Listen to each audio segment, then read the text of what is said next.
చలికాలంలో స్కిన్ డ్రైగా నల్లగా మారుతుంది. పైగా చలి కారణంగా స్కిన్ బాగా ఎక్స్పోజ్ అవుతుంది. దీంతో చేతులు, కాళ్ళు, మిగతా భాగాలు కూడా నల్లగా మారిపోతాయి. ఈ పరిస్థితి చాలా అసౌకర్యాన్ని కలిగించడమే కాదు, తెలియని ఇబ్బందికి గురి చేస్తుంది. అందుకే ఈ సమస్య నుంచి బయటపడటానికి చక్కని శరీర ఛాయను సొంతం చేసుకోవడానికి నిపుణులు కొన్ని చిట్కాలు చెప్తున్నారు. నల్లగా మారిన చేతులు, కాళ్ళను చక్కగా క్లీన్ చేసే ఓ మంచి ప్యాక్ గురించి ఇప్పుడు తెలుసుకుందాం. పూజల్లో వాడే కర్పూరాన్ని మనం అందాన్ని పెంచేందుకు కూడా వాడొచ్చు. ఇందులో క్రిమినాశక, యాంటీబయాటిక్ లక్షణాలు ఉంటాయి. దీంతో దురద, గాయాలు, చర్మ సంబంధిత సమస్యలు దూరం అవుతాయి. అదనంగా మొటిమలు, మచ్చలు తగ్గించి చర్మ ఛాయను మెరుగుపరుస్తుంది. కొబ్బరి నూనె మన ఆరోగ్యానికే కాదు, అందాన్ని పెంచుకోవడంలో కూడా ముందుంటుంది. దీనిని వాడటం వల్ల చర్మం ఎక్కువ రోజులు హైడ్రేట్గా ఉంటుంది. పైగా కొల్లాజెన్ పెరుగుతుంది. దీంతో మచ్చలు తగ్గుతాయి. చర్మానికి చాలా హెల్ప్ అవుతుంది. దీనిని పెదాలకు లిప్ బామ్లా కూడా రాయొచ్చు.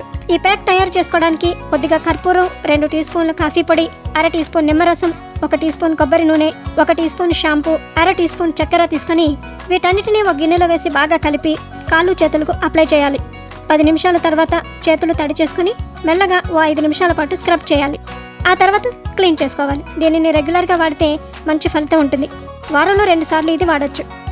ఈ డీటాన్ ప్యాక్ కేవలం చేతులకు మాత్రమే కాదు, నల్లగా ఉన్న శరీర భాగాల్లోనూ వాడొచ్చు. దీనివల్ల ట్యాన్ తగ్గి శరీరం అంతా మెరుస్తుంది. అయితే మరీ ఎక్కువగా స్క్రబ్